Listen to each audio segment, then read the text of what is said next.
नमस्ते, मेरा नाम है अभिनय आकाश और आप देखना शुरू कर चुके हैं प्रभा साक्षी का खास कार्यक्रम मोस्ट रिलायबल इन्फॉर्मेशन यानी MRI। फर्ज कीजिए किसी सब्जियों के बाजार में कोई बहुत बड़ा खरीदार आ जाए, वो मार्केट से सारे टमाटर उठा ले, फिर उसे धीरे धीरे करके अपनी दुकान से मार्केट में बेचे। इससे क्या होगा? जाहिर है टमाटर की डिमांड बढ़ जाएगी क्योंकि सप्लाई लिमिटेड है। इस वजह से इसकी कीमत में भी इजाफा हो जाएगा। हिंडनबर्ग रिसर्च की रिपोर्ट सामने आने के बाद से अडानी ग्रुप की कंपनियों के शेयर गिरे पड़े हैं। बीते 24 जनवरी 2023 को हिंडनबर्ग की अडानी ग्रुप को लेकर रिसर्च रिपोर्ट पब्लिश होने के बाद से कंपनियों के शेयरों में जो सुनामी आई है वो अब तक जारी है। शेयर बाजार में आज भी अडानी के 4 शेयरों में लोअर सर्किट लगा है और अडानी इंटरप्राइजेज के स्टॉक 5.12% फिसल कर 1505.55 रुपये के लेवल पर ट्रेंड कर रहे हैं। लेकिन ये उतार चढ़ाव का खेल शेयर मार्केट के लिए नया नहीं है। 25 साल पहले भी कुछ ऐसा ही देखने को मिला था। डिमांड एंड सप्लाई है प्राइमरी फैक्टर। शुरुआत में हमने आपको मार्केट और टमाटर खरीदार वाला उदाहरण दिया। सेम थ्योरी को अगर हम स्टॉक मार्केट से रिलेट करके देखें तो अगर आप किसी स्टॉक मार्केट में इन्वेस्ट करते हैं तो आपको ये तो भली भांति पता होगा कि किसी भी स्टॉक की कीमतों में अस्थिरता आने का primary factor demand and supply है। इसी तरह से किसी शेयर की डिमांड कम है तो उसकी कीमतें भी काफ़ी कम होती है। वैसे ही अगर किसी शेयर की डिमांड ज़्यादा है तो उसकी कीमत भी ज़्यादा होती है, जिसकी वजह से लोग इस ट्रैप में फंस जाते हैं कि किसी शेयर की कीमत बहुत ज़्यादा है तो इसका मतलब वो कंपनी अच्छी होगी। लेकिन अगर यही डिमांड कृत्रिम रूप से बनाई जाए फिर क्या होगा? मतलब कुछ चुनिंदा लोग अगर मिलकर बेहद ही हाई वॉल्यूम में किसी शेयर में ट्रेड करने लगे तो उससे किसी भी शेयर की कीमतों में बहुत ही ज़्यादा प्रभाव देखने को मिलेगा। आज आपको ऐसी स्कीम के बारे में बताने जा रहे हैं जिसकी वजह से मार्केट में एक बड़ा घोटाला देखने को मिला था। केतन पारेख कैसे बना the pied Piper of Dalal street. कहानी 90 के दशक के उत्तरार्ध में शुरू होती है, जब इंटरनेट एक नई घटना थी और लोग इसकी संभावनाओं के प्रति पढ़ सुन रहे थे। इंटरनेट से जुड़ी कंपनियों के लिए शेयर बाजार की चर्चा सबसे पसंदीदा थी। इसी माहौल में केतन पारेख का प्रवेश हुआ, जो ब्रोकर के परिवार में पैदा हुआ, फिर खुद एक स्टॉक ब्रोकर बन गए। केतन बॉम्बे और कलकत्ता दोनों स्टॉक एक्सचेंजों में काम करते थे। वह दलाल स्ट्रीट पर एक उभरते हुए सितारे थे। केतन ने इंटरनेट की लहर से पैसा कमाना चुना, लेकिन इंफोसिस या विप्रो जैसी बड़ी कंपनियों के साथ नहीं, बल्कि नए चेन्नई की एक अनजान कंपनी पेंटाफोर्ट सॉफ्टवेयर को उसने चुना।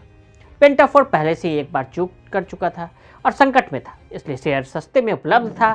पेंटाफोर्ट और पैसा जुटाना चाहता था। उसने केतन के साथ साठगांठ कर दी। प्रमोटरों ने केतन को अपने शेयर दे दिए और केतन ने इसे बेचना शुरू कर दिया और अपने सहयोगी के माध्यम से इसे खरीदना भी शुरू कर दिया और इसी तरह कीमत में उछाल आया। केतन ने कृत्रिम रूप से कीमतों में वृद्धि की थी, लेकिन उसे उन कीमतों पर खरीदने के लिए किसी की ज़रूरत थी और अब उसके पास ये थे। वह धीरे धीरे उन्हें फंड हाउसों में डाल सकता था और पैसे कमा सकता था। पेंटाफोर्ट फार्मूला। इस खामी को पेंटाफोर्ट फार्मूला कहा जाने लगा और यह इतना सफल रहा था कि केतन ने कई शेयरों के साथ ऐसा करना शुरू कर दिया। जी मीडिया, HFCL, रेनबैक्सी आदि 10 स्टॉक्स जिसके साथ केतन ने यही फार्मूला अपनाया, उन्हें K10 स्टॉक कहा जाने लगा। ये K10 स्टॉक बढ़े और बढ़ते ही चले गए। कोई भी अफवाह कि KP को किसी शेयर में दिलचस्पी है ने उसे रफ्तार देना शुरू कर दिया। KP ने अपने शेयरों को लेने के लिए और अधिक प्रमोटरों को अपने शेयर लेने और कीमत बढ़ाने और म्यूचुअल फंड निवेशकों को जोखिम देने के लिए लूप किया। KP ने अपनी धोखाधड़ी में एक और रास्ता भी जोड़ लिया। भारत ने मॉरिशस के साथ DTAA दोहरे कराधान से बचाव समझौते पर हस्ताक्षर किए। मॉरिशस से बाहर स्थित फंड को केवल मॉरिशस की दरों पर पूंजीगत लाभ पर कर चुकाना पड़ता था, भारत की दरों पर नहीं, और मॉरिशस में स्टॉक गेन पर 0% टैक्स था। KP ने इस कर लाभ का उपयोग करने के लिए छलांग लगाई और कुछ सेल कंपनियों को फंड के रूप में बनाया, जो कुछ और नहीं बल्कि उसकी अपनी गतिविधियों के लिए एक तरीका थी। पैसे निकालते और वापस लाने के इस तरीकों को राउंड ट्रिपिंग कहा जाने लगा। उन कीमतें बढ़ाने के लिए प्रमोटरों के अवैध पैसे फिर से रूट किया। कैसे पकड़ में आया पूरा मामला? केतन पारेख के घोटाले की खबर सबसे पहले तब सुर्खियों में आई जब बैंक ऑफ इंडिया की मुंबई शाखा ने आरोप लगाया कि उन्होंने उसके साथ 137 करोड़ रुपए की धोखाधड़ी की है। टाइम्स ऑफ इंडिया की सुचिता दलाल ने पूरे घोटाले का पर्दाफाश किया और इस पर एक रिपोर्ट भी प्रकाशित की। यह अंततः तबाही का कारण बना और 2001 में शेयर बाजार में गिरावट आई। RBI ने पारेख के खिलाफ जांच शुरू की। केतन पारेख को इनसाइड ट्रेडिंग का दोषी पाया गया और CBI ने उन्हें गिरफ्तार कर लिया। उन्हें शेयर की कीमतों में हेराफेरी करने का भी दोषी ठहराया गया। 2009 में बाजार नियामक SEBI ने पाया कि वह अवैध गतिविधियों को अंजाम देने के लिए फ्रंट कंपनियों का उपयोग कर रहा था। इस प्रकार उस जांच के परिणाम स्वरूप लगभग 26 संस्थाओं को व्यापार करने से प्रतिबंधित कर दिया गया। बाद में मार्च 2014 में पारेख को सीबीआई की एक विशिष्ट अदालत ने धोखाधड़ी के लिए दोषी भी ठहराया और 2 साल के सश्रम कारावास की सजा सुनाई।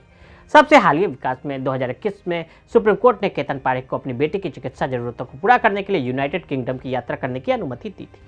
तो आज हमने आपको केतन पारेख की कहानी बताई। आज के लिए दी इजाजत। ऐसी रिपोर्ट्स को देखने के लिए प्रभा साक्षी के साथ लगातार बने रहें। वीडियो को देखने के लिए फेसबुक और ट्विटर पर फॉलो करें, यूट्यूब पर प्रभा साक्षी को सब्सक्राइब करें।